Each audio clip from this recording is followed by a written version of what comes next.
Quels sont les esprits familiers et comment peut-on les vaincre? Avant d'aller plus loin, permettez-moi de dire ceci d'emblée. Les esprits familiers sont impitoyables. Les esprits familiers sont sans cœur, sans merci. Et ce n'est pas parce que d'autres esprits diaboliques ne sont pas impitoyables. Ils le sont. Mais les esprits familiers, ils surpassent les autres. Et s'il y a un esprit que je déteste avec passion de tout mon être, c'est ce que nous appelons l'esprit familier, au pluriel, les esprits familiers. Alors, qu'est-ce que c'est? Décomposons cela. Une définition normale dira que les esprits familiers sont l'esprit d'une personne morte ou de personnes mortes invoquées par une autre personne afin qu'elle puisse recevoir des conseils ou des prophéties de leur part. Mais que dit la Bible au sujet des esprits familiers? Selon la Bible hébraïque, un esprit familier est appelé un serviteur domestique. Un serviteur domestique. Et bien sûr, il y a une raison pour laquelle la Bible appelle un esprit familier un serviteur domestique. Allons à Lévitique 19 et lisons le verset 31. La Bible dit « Ne vous tournez pas vers ceux qui ont des esprits familiers », ce qui signifie qu'il y a des gens qui ont des esprits familiers. Ne cherchez pas non plus à consulter les sorciers pour vous souiller par eux. Je suis le Seigneur, votre Dieu. Dans Ésaïe, chapitre 8, verset 19, Dieu dit aussi, ne consultez pas ceux qui ont des esprits familiers. Ainsi, le terme esprit familier apparaît plus de 12 fois dans la Bible. Dans le Nouveau Testament, nous voyons le mot esprit familier apparaître 2 fois et 9 fois dans l'Ancien Testament. Alors, puisque selon la Bible hébraïque, un esprit familier est un serviteur domestique, que cela signifie-t-il exactement? Je vais rapidement expliquer, puis je vous emmène plus loin. Veuillez prêter attention. Un serviteur domestique est quelqu'un, une personne à qui vous ouvrez votre porte. Je vais le dire encore une fois. C'est quelqu'un pour qui vous ouvrez votre porte.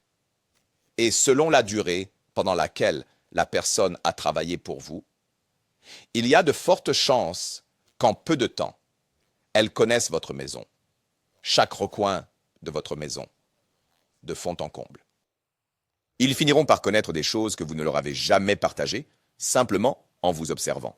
Ils connaîtront votre plat préféré, votre nourriture préférée, ils connaîtront votre boisson préférée, ils sauront à quelle heure vous vous couchez, ils sauront qui vous rend visite, à quelle heure.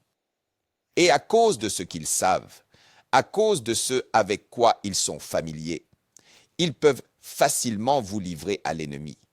Ils peuvent facilement vous trahir. Ils peuvent facilement vous vendre à vos ennemis. Souvenez-vous, plus votre ennemi vous connaît, mieux c'est pour lui, plus il aura d'avantages sur vous. Ainsi, un domestique devient quelqu'un qui connaît votre vie, qui est familier avec votre vie. Mais le mystère ici est que vous leur avez ouvert une porte. On dira, mais que se passe-t-il alors, apôtre, si je n'ai jamais ouvert de porte pour ce domestique dont vous parlez? Ou, si je ne me souviens pas d'avoir ouvert une porte, cela signifie-t-il que je n'ai pas et que je ne peux pas avoir d'esprit familier? Tant que je n'ai pas ouvert de porte, ils ne peuvent pas m'attaquer. Eh bien, passons à la Bible. Et ici, s'il vous plaît, faites attention. Dans le livre de la Genèse. Ici, je vous emmène plus haut. Faites attention. Faites attention. Dans le livre de la Genèse, chapitre 15, Dieu apparaît à Père Abraham pour la 2e fois. Souvenez-vous, la première fois, il est apparu dans Genèse 12. Dans Genèse, chapitre 15. Abraham veut savoir si ce que Dieu lui a dit se réalisera ou même adviendra. Adviendra un jour, pour ainsi dire. Alors, Dieu lui apparaît. Il dit, « Regarde, cela arrivera, mais je veux que tu fasses quelque chose pour moi. Construis-moi un autel. Sacrifie sur l'autel. » Il le fait. Abraham le fait. Puis la Bible dit qu'il est tombé dans un profond sommeil. Dans un rêve, Dieu lui apparaît, la même dans la Genèse 15. Et Dieu conclut un pacte avec le père Abraham, dans un rêve. Dieu, c'est là une alliance, conclut, un accord. Et dans ce rêve, Dieu lui dit, je serai avec ta génération. Tes descendants seront esclaves, seront en captivité pendant 400 ans en Égypte, dans un pays étranger. Et Dieu scella cette alliance. Abraham se réveilla, et il était dans une alliance avec Dieu. Plus tard, Abraham a un fils appelé Isaac. Dieu dit alors à Isaac, Isaac, je serai avec toi comme j'étais avec ton père. Attendez une minute, posez ici. La raison pour laquelle Dieu est avec Isaac n'est pas à cause d'Isaac, mais Dieu est avec Isaac à cause d'Abraham. Isaac prospère. Isaac est en avance sur les Philistins, ses ennemis, non pas à cause de lui, mais à cause de ce que le Père a fait. Le Père a ouvert la porte. Et dans ce cas, pour qu'un esprit divin le soutienne dans sa vie et dans celle de ceux qui viendront après lui. Isaac a des fils, Ésaü et Jacob. Et dans ce cas, nous nous concentrerons sur Jacob. Jacob, tout ce qu'il touche prospère. Il lutte à partir d'un point de victoire. Chaque fois qu'il se bat, il en sortira victorieux. Il a un soutien. Les choses semblent bouger pour ce monsieur, pour ce type. Pourquoi? Pas à cause de lui ou de son éthique de travail ou de ses efforts ou de ses talents ou de ses dons. Non, ce n'est pas parce qu'il est brillant. Je veux que vous m'écoutiez. Cela va au-delà de cela. Il a un soutien. Mais d'où vient ce soutien? Pourquoi Dieu est-il avec Jacob? Même après que Jacob ait trompé son frère. Pourquoi Dieu est-il avec cet homme? C'est à cause d'un homme. Et cet homme s'appelle Abraham. Il a ouvert une porte pour un esprit. Dieu est un esprit divin. Et à cause de cela, sa génération prospère. Sa génération est touchée, mais de manière positive. Sa génération est prise en charge. Les esprits familiers, croyez-le ou non, sont l'opposé de ce que je viens de dire. Tout comme Dieu nous a envoyés, selon Hébreux chapitre 1, verset 14, des esprits de service et bien sûr des anges. Les anges sont appelés esprits de service dans Hébreux chapitre 1, verset 14. Et puis dit, pour servir ceux qui ne sont pas héritiers du salut. La Bible est précise quant à qui ces esprits, qui sont des esprits ministres, doivent servir. Le mot servir est le mot servir. Donc, la Bible est claire sur qui ces esprits doivent servir. Les esprits familiers sont le contraire de ce que nous venons de dire. Ils ne sont pas là pour vous servir, mais pour servir leur maître. Et puisque vous n'êtes pas leur maître, vous êtes leur victime. Ils vous victimiseront pour plaire à leur maître. Ils sont appelés serviteurs de maison parce qu'ils vous connaissent bien. Mais comment vous connaissent-ils parce que vous n'avez jamais ouvert la porte? Eh bien, les esprits familiers sont aussi appelés géants hérités, ce qui signifie qu'ils n'ont jamais été vos géants, mais que vous les avez hérités. On peut les hériter. C'est pourquoi certains d'entre vous luttent contre des choses qui n'ont pas commencé avec vous. Vous regardez et vous vous demandez, comment se fait-il que je traite cela dans ma vie? Comment se fait-il que dans ma famille, nous suivons ce schéma? Comment se fait-il que cela arrive à ma sœur comme c'est arrivé à ma mère? Maintenant, ça m'arrive. C'est parce que vous avez affaire à un esprit familier. Cet esprit connaît vos limites, sait jusqu'où vous pouvez aller, connaît votre grand-mère, connaît votre grand-père. Alors, il utilise ce qu'il a utilisé contre ta grand-mère pour te vaincre. Alors, il sait qui vous êtes, de fond en comble, mieux que vous.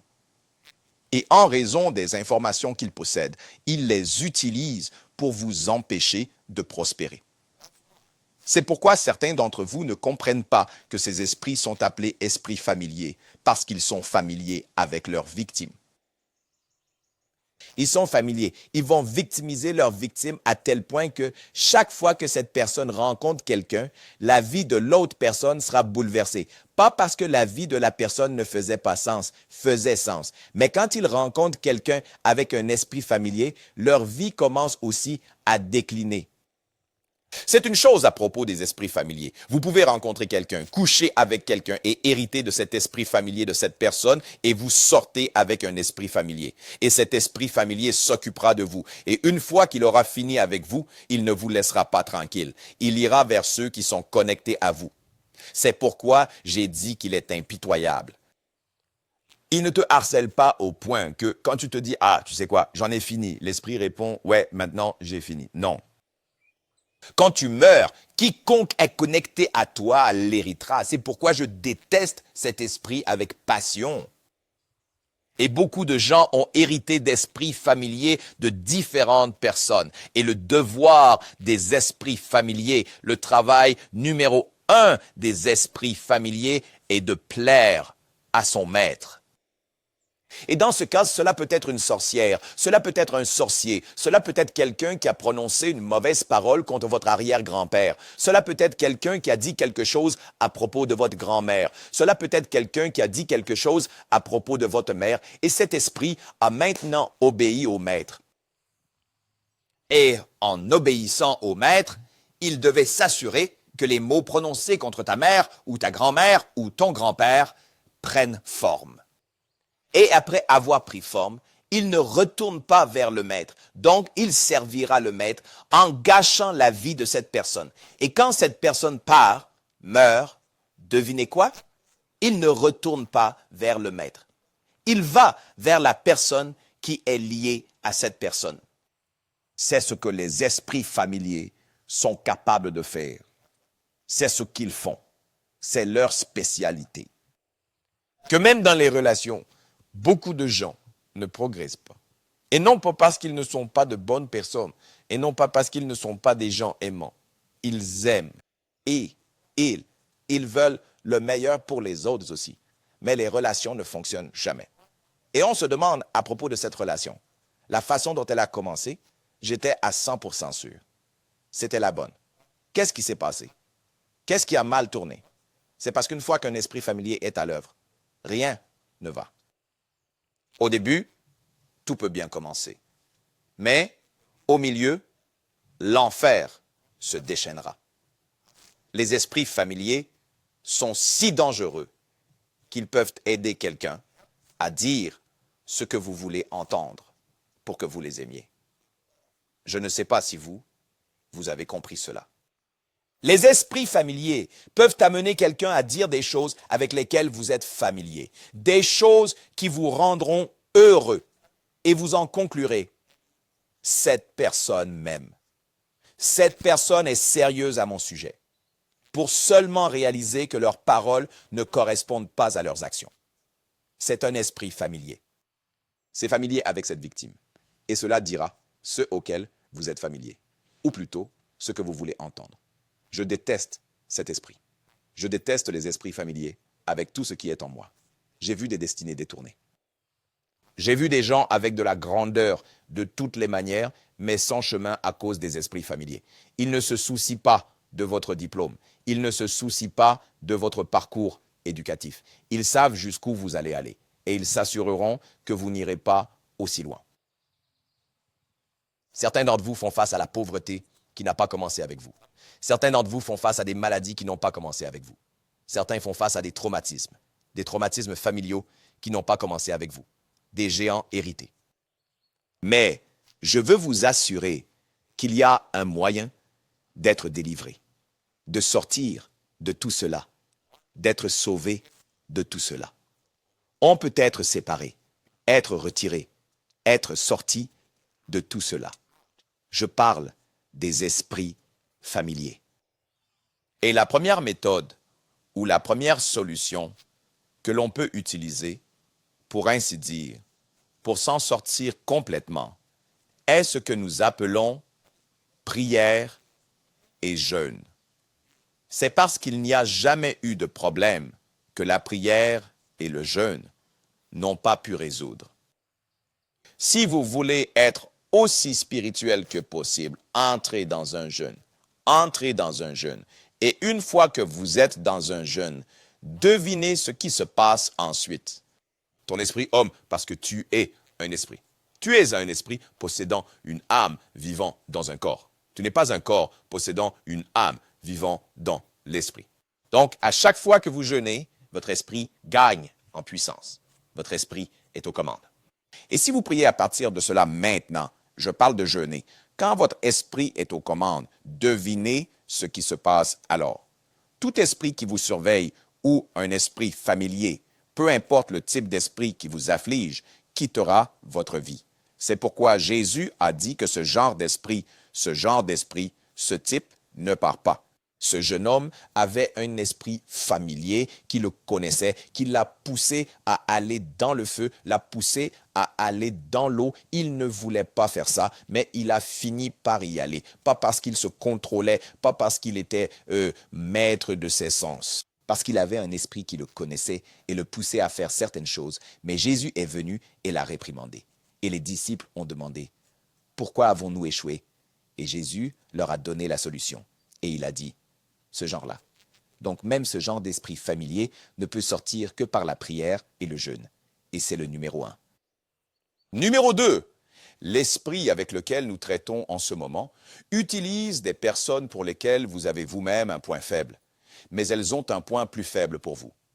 Toute relation, qu'elle soit amoureuse, qu'elle soit amicale, écoutez-moi, toute relation, venez ici.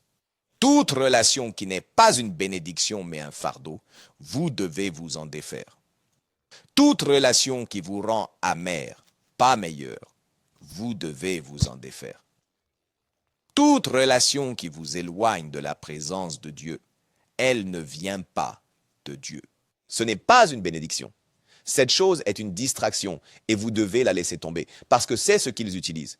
C'est pourquoi la Bible dit alors, ne vous mettez pas sous un joug étranger. Et puis elle va plus loin et dit, quelle relation y a-t-il entre la lumière et les ténèbres? Et beaucoup de gens ont tendance à minimiser cela et à penser, tu sais quoi? Je sais ce que je veux. Ou, plus tard, ce sera mieux. Le drôle avec les esprits familiers, c'est que le temps n'a aucun pouvoir sur eux. Laissez-moi le redire. Et une chose à propos de ces choses, les esprits familiers, c'est que le temps n'a pas de pouvoir sur eux. Donc, ça ne s'améliore pas avec le temps. Au cas où vous pensez que le temps résoudra cela, non, le temps ne le peut pas. Le temps n'a pas de pouvoir sur les choses spirituelles.